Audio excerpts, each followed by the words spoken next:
आज रमेश जी ने अपनी एक लौटी बेटी पिंकी की शादी की। पिंकी डोली में बैठकर अपने ससुराल जाती है। रमेश ने अपने जीवन भर की जमा की हुई पूंजी अपनी बेटी की शादी में लगा दी। पिंकी के सासू माँ की कुछ सहेलियाँ मुंह दिखाई में आती हैं और वह नैना से बातें करती हैं।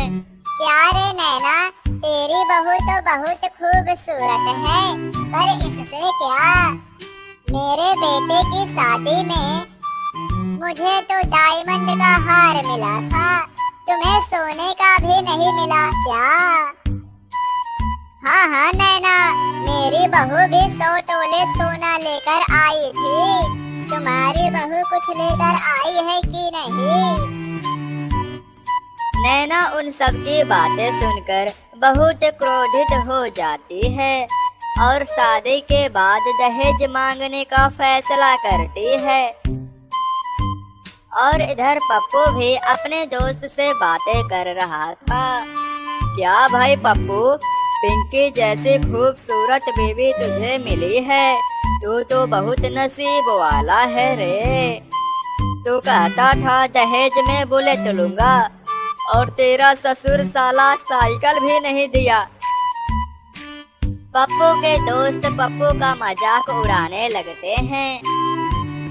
अगले दिन माँ बेटे मिलकर पिंकी को बहुत परेशान करते हैं। पिंकी, अपने पापा से फोन लगाकर कह दे कि वो दहेज में मुझे एक बुलेट और मेरी माँ को 9 लाख हार ला के दे, तभी मैं तुझे अपनी पत्नी स्वीकार करूँगा। हाँ बेटा, तू सही कह रहा है। जा अपने उस गरीब बाप से कह कि अपना खेत खलिहान बेचकर हमारी मांगे पूरा करे।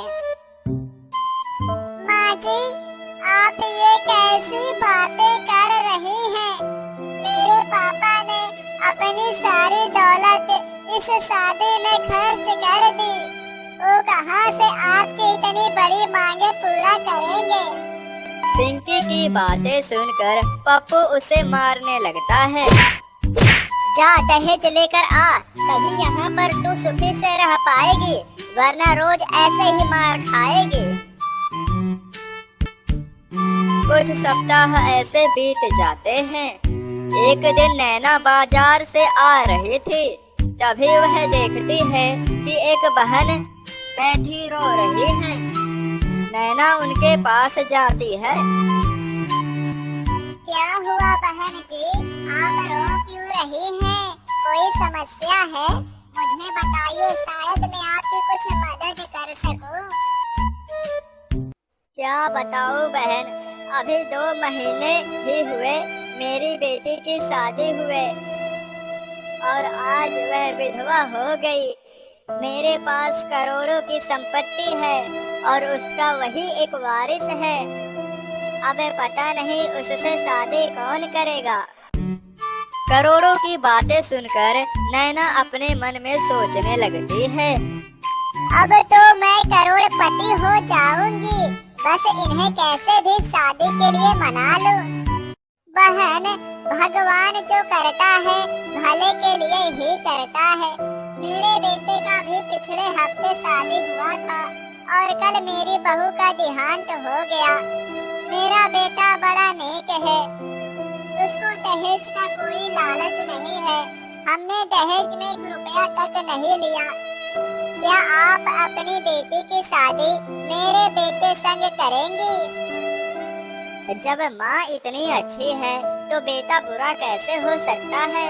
मुझे मंजूर है, हम कल ही शादी करेंगे। जी, जैसी आपकी इच्छा। आगे की कहानी जानने के लिए हमारे सेकंड पार्ट का इंतजार करिए। चैनल को सब्सक्राइब करके बेल आइकन प्रेस कर दीजिएगा, तभी तो अगले पार्ट का जल्द से नोटिफिकेशन मिलेगा।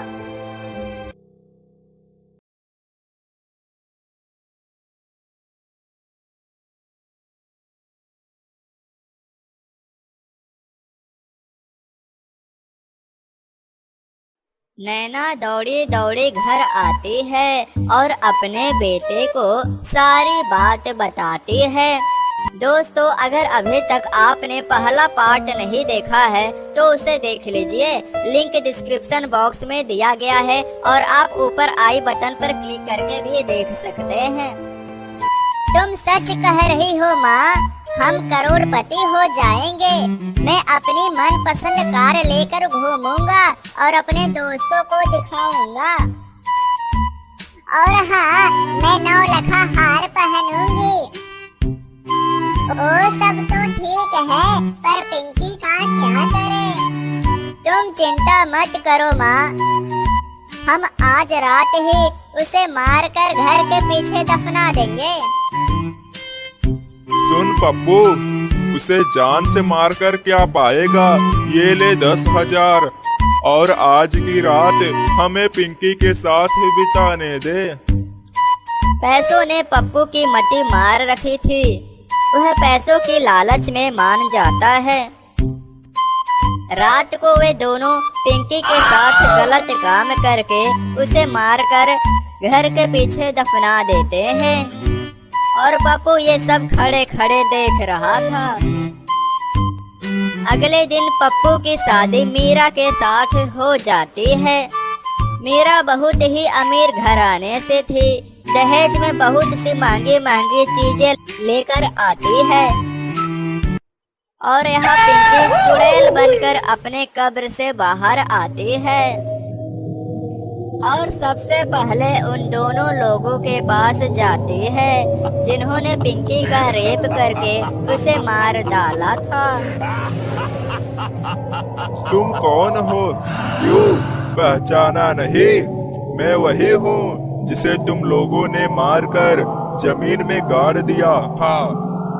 पिंकी, हमें माफ कर दो पिंकी, हमसे बहुत बड़ी गलती हो गई, हमें माफ कर दो। हाँ पिंकी, हमें माफ कर दो। ऊपर जाकर माफी मांग लेना अपने कर्मों का। भगवान तुझे माफ कर सकता है पर मैं नहीं। पिंकी उन्हें मार डालती है और अब अपने सासू माँ के पास जाती है। ए सासू माँ, कैसी है तू? कौन कौन है? मैं हूँ रे तेरी बहू पिंकी। पिंकी पिंकी, मुझे माफ कर दो, मैंने तुम्हें नहीं मारा। अरे दहेज की भूखी, तेरी कोई बेटी होती तो तू ना जानती कि एक माँ बाप अपनी बेटी के लिए क्या क्या नहीं करते। मैं तुझे श्राप देती हूँ कि अगले जन्म में तू सिर्फ बेटियां ही जन्मेगी और उनका ससुराल वाला उनके साथ ऐसे ही व्यवहार करेगा जैसा तूने मेरे साथ किया। इतना कहकर पिंकी नैना को आग में जलाकर मार डालती है और इधर पप्पू अब सुहाग रात की तैयारी कर रहा था। क्यों रे पप्पू, सुहाग रात मनाने जा रहा है? पिंकी, तुम कहाँ से आ गई? तुझे मारने आई हूँ।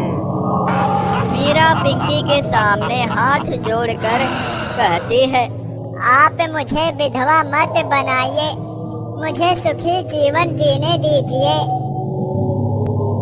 पिंकी मीरा को सारी बातें बताती है कि कैसे इन्होंने दहेज के लिए मुझे मारा पीटा, तुमसे शादी करने के लिए मुझे मार डाला।